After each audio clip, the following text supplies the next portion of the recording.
It's the Political Brown Kid, and it's time for another Hollywood in black and white. And I'm going to make this one short because it was really a short thing that I looked at. So don't expect anything long. And by the way, also too, there may or may not be some spoiler alerts. This has to do primarily with True Detective. So if anyone's familiar with True Detective, I do believe that's on HBO. Home box office. You can catch it on Max if you have the Max app. And it's 4 seasons. So I finished all 4.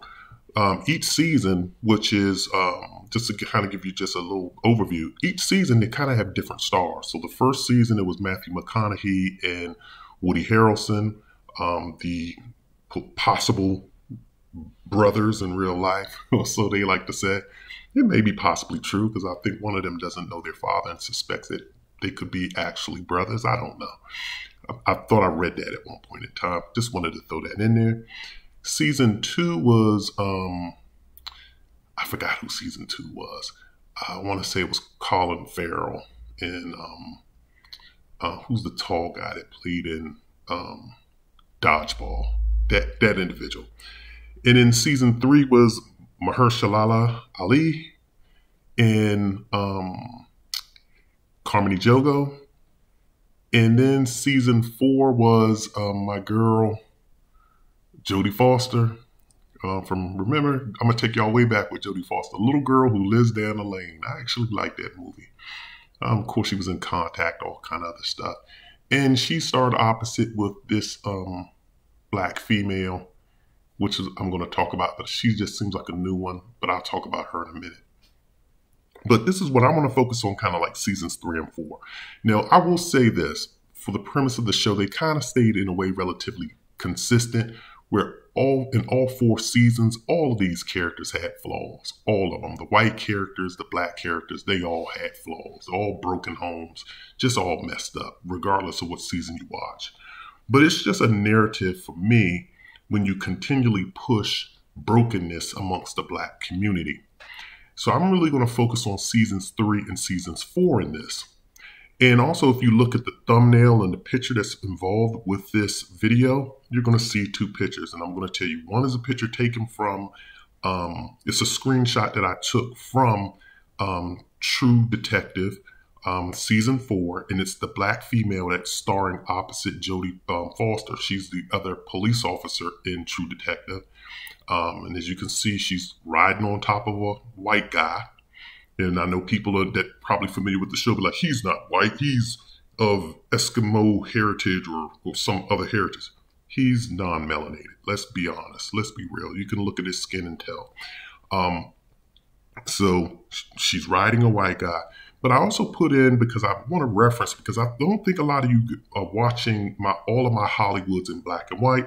The other one I did a while ago was on American Gods. I think I did a Hollywood in black and white on American Gods. If I didn't, I should have. American Gods was actually on Starz, the Starz cable network. And that was actually a good show, but there was a big flaw in that one. And as you can see, that one has a black female riding the heck out of a white guy. So I'm going to kind of touch on, this is what I kind of want to focus on. But I'm going to start with season 3. When you watch season 3 of Hollywood True Detective, now if you've been paying attention to my channel, you will know that the running theme when I do Hollywood in black and white is that Carmine Jogo never plays the love interest of a black guy. But she actually does in True Detective, which I almost passed out on my couch. Almost passed out on my couch. Thank God I was sitting down because the blood just rushed straight to my head. Carmine Jogo actually plays the love interest, actually the wife of Mahershala Ali's character. So, but what I'm focused on is this. When you see them playing on television, there's no love really there. They're married and they kind of show them, they do flashbacks, they do kind of they time jump to show them from their younger days to their earlier, to middle age, to their current state, and they kind of go back and forth. But then the current state, they're actually pretty old and you don't see her when he's old, like in his 70s or whatever, when he's playing an older man. I forget what happened. I think that they divorced eventually. So once again, black family broken up. But when you watch the show, you don't see, yes, they're married. It shows kind of how they met, but there's no really like courtship. There's no really, I'm staring into her eyes. She's staring into my eyes lovingly. There's no violin music, that soft, intimate music that kind of gets you wrapped up and show you that this is a love sequence. They don't do that when we're having a love character. They don't build black love on television. And they're definitely not going to do it when they have Carmody Jogo with a black man. So you just see her and him married.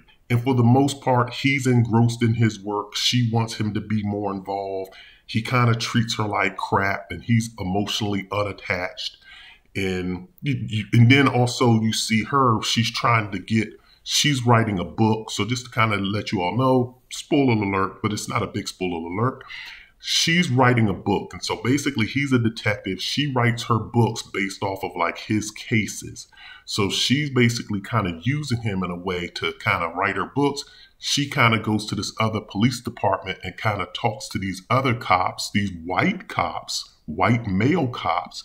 And so she's playing it like she's single, like she's unattached and available. And you can see the white guy, he's kind of giving her this look. He has that look in his eyes, like, I'm hungry and you look like a sirloin steak, medium rare, straight off the grill from Morton's or Ruth Chris.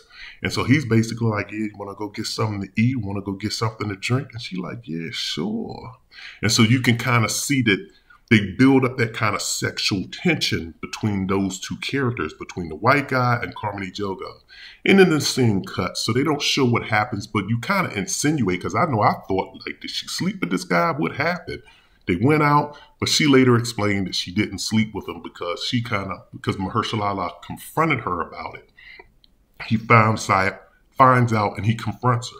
Once again, you see them, they spend most of the time either arguing or he engrossed in his work and disconnected from her, and she kind of giving this look like, I want some attention. One time they did have an intimate encounter, and it was really more or less like she just pulled her pants down and he pinned her up against the wall, turned her face to the wall, and then the scene cuts. So that was kind of like the most intimacy that you receive from a black character, two black characters. And like I said, Carmody Jogo, I was totally surprised that she played a black love interest, which is great. I would love to see her do more of. But I would love to see television build more black love, build more of those relationships, show those scenes that they show when they showing other black females being with white males. So the other thing I want to give you the example on is this. When talking about that was season 3 of True Detective. When you go to season 4 of True Detective, Jodie Foster and this female here, the black female here, they're in, I think, Alaska. And so the whole scene is up there in Alaska, they're solving a crime up there. The very first episode, number one, this black female is she's really playing a non-black character, which I find totally disrespectful because they love doing this with black people. I've noticed that they're doing this more. In another television show, no, it was actually a movie that starred Tessa Thompson. It's called Little Woods. The show is called Little Woods. She's actually playing the sister of a white girl. And they're doing a lot of this more. They're now aligning, and I told you guys before, they're aligning the light-skinned blacks with whiteness as opposed to blackness. You'll see them more having white parents as opposed to black parents. So if you watch the show Little Woods or the movie Little Woods, if it's ever on your television, she has a white sister. She's basically playing, and she's living in a white space. You don't see any black characters around her, around Tessa Thompson. So now getting back to season 4 of True Detective, she's playing an Eskimo, I think, of Eskimo heritage.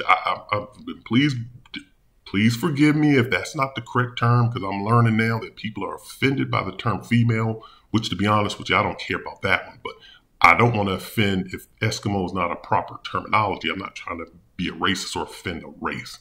So, but she's playing an Eskimo because she has an Eskimo sister. And this girl is purely white when you look at her. So she's playing that role, and their mother's not around, but she's the caretaker of her sister because her sister has an addiction. But what you see in this, and she doesn't acknowledge that she's black, even though she's the darkest thing on the show. And that's also the other issue. You don't see they love putting black women in spaces like they'll say, well, we can have a black woman on this show. Just like if you watch the television series on Netflix called The Tourist, the first season, it was a black female Australian. And they had a black guy too, which they killed him off. But the black female and the black guy, only two black characters in Australia on this show. And they didn't interact with each other not one time. She in love with a white guy. But on this show too, she's the only black thing running around Alaska on True Detective. And no other black characters in Alaska. No black man. You don't see any other black man. She's playing an Eskimo. And the first thing she does about 20-something or 30-something minutes into the very first episode is she goes and knocks on the door of a white man to get banged down, to get her stuff taken care of, to get her box taken care of. And she's, as you can see in this scene right here, she's doing it well. This is the thing, too, that I've also noticed, and the reason why I plugged in this American Gods video is notice there's a pattern, too. When you normally see, because they're just hooked on trying to sell, and this is why black women are now trying to explore dating white men, because we all know that women love to live in a fantasy world. They're influenced by what they see on television, and women don't take this negatively. I'm just pointing out, and I put it in my own words. I'm not trying to turn you off, but I'm presenting a fact. When younger girls back in the day, they grew up on princess movies and they loved hearing about a princess. I'm a little princess. I want to be rescued. I'm a Barbie. They love living in those type worlds. They're influenced by what they see. You can see they're influenced by social media. So now you see women are just influenced by this white male, black female dynamic. And that's why you see all of these black females now running and dipping their foot into the white pool, because they see this stuff on television. They don't show you black love. The only time you see it is in Turmoil, and it's in the hood, and it's some ghetto struggle love where he's calling her, yeah, this is my B, this is my H, my 304, as y'all like to say. I hate that word. But you know, he's got all these derogatory, affectionate words for her. That's the only time you see it. And so, but they'll show you sophisticated love between white men and black women.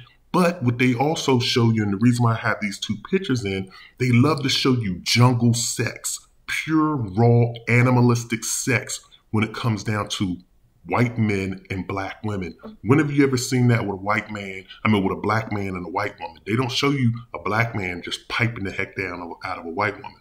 They don't show you that. They don't even show you that with white men and white women that much. They definitely don't show you that with black couples.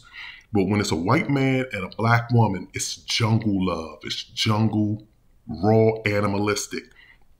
As you can see, if you watch this, she's riding them. You can see buns out, breasts out. If you watch, the reason why I plugged in this American Gods one is because this woman right here is supposed to be a god. On American Gods, most of the characters on the show are representing gods, or they're representing what you would probably call an angel or a jinn. You know, they're representing those type of characters, which is, you know, those are people that they're less than gods, but they're beneath a god, but they're elevated more than a human being. So that's what, you know, I think that's what the jinn and, you know, like what you would consider like an angel, those would be the equivalents. So this woman is like a god or a jinn, this black female, and I think her name is Yetinde. I forget her proper name, I forget it, but she's supposed to be a god, a black female god or goddess, should I say. One of the Orisha, I do believe that she represents. And all she does is goes around banging white men. And they have her, what she does is as she's sleeping with them, she absorbs them into her vagina. Isn't that something? A black woman absorbing a white man into her vagina and he just disappears and disintegrates because I guess she consumes him. So, and I guess they're trying to make it, I'm pretty sure if you ask the producers of the show, they'll say, you see, well, she kills white men and she absorbs them with her vagina. But why can't she just go up to him and see him outside in the alley and just turn around and bang, bang, and he's done with? Or she just kind of points a finger at him and just disintegrates him. But no, instead of doing all of that, no, she has to sleep with the white men and then absorbs them. They love doing this with black women. And in this show, as you can see, she's riding in multiple positions. They'll show you that this love scene went on for at least 2 minutes in American Gods. Went on and on and on. When you watched Halle Berry with Billy Bob Thornton, Make Me Feel Good, she sounded like she was demonic. She turned around, ripped off her drawers, her G-string panties, bent over, turned around on the couch, doggy style position, and that scene was at least 2-3 minutes long. I'm pretty sure there was probably some young kids that pleasured themselves to that one. That was a step below what you would see in an adult movie. The only thing you didn't see was the climax, the money shot in that, and I'm being serious. When you look at Claws, go watch the very first episode of Claws with starring Niecy Nash. That show didn't come on. It wasn't even the very first episode. I guess they would call it a pilot, or maybe it was just the very first episode when it first aired. That show wasn't even on 2 minutes because it opens up showing her getting banged out by a white guy bent over her desk, getting tore up from the back. So I'm just making a point just to show you all that this is just the norm that they do. They're not going to show you black love because that's not their agenda. Their agenda is to destroy the black community and have us absorbed into whiteness. Blanqueamiento, I keep telling you all, because the young light-skinned children that come out of these relationships, they don't identify as being black. They don't. They more than less likely to marry white. Look at Shamar Moore, just had a baby by a white woman. You look at all of these people, they marry white. They hang out white. I don't make this stuff up. So when you talk about, remember back in the day, the white supremacists used to be worried about the destruction of the white race. We should be worried about the destruction of the black race. Because I'm telling you, this stuff is real. And they're using television and the media in order to destroy the black community. So that's all I wanted to say about this. Definitely, I want you all, because I know you all have not done it, go check out my other Hollywoods in black and white, and you'll get a better example. You'll start watching TV with a different lens to it. Check out my other Hollywoods in black and white, but check out also my earlier content too as well, so that way you can get, a full perspective of where I'm coming from. Definitely leave a comment, like, and subscribe. So and I'm gonna say this too, and I probably should have said this up front, because what I've noticed is a pattern with the people who pay attention, or the people who are on my channel. When I do content on interracial dating and why you shouldn't be doing it, or when I'm talking about it from a negative perspective, which I do, none of y'all comment on it. None of y'all even watch it. Y'all just don't even tune into these Hollywoods in black and white. So they're the lowest ratings on my channel. No comments. If I do get comments, it's always negative, like, love is love, saying some stupid stuff, and just kind of bashing me about, questioning my motives for being against it, which if you got to do that, then that just goes to show you where your mindset is. You're not paying attention to that. But as soon as I start talking about women and, dating and why women are, what women have done wrong, 2,000, 3,000, 4,000 views. New subscribers. And I find that to be pretty kind of sad and upsetting, because really, first and foremost, the agenda is to ensure that black people, to ensure that we're in the best position. That's my first and foremost priority. So once again, this is the Political Brown Kid. I'm out of here.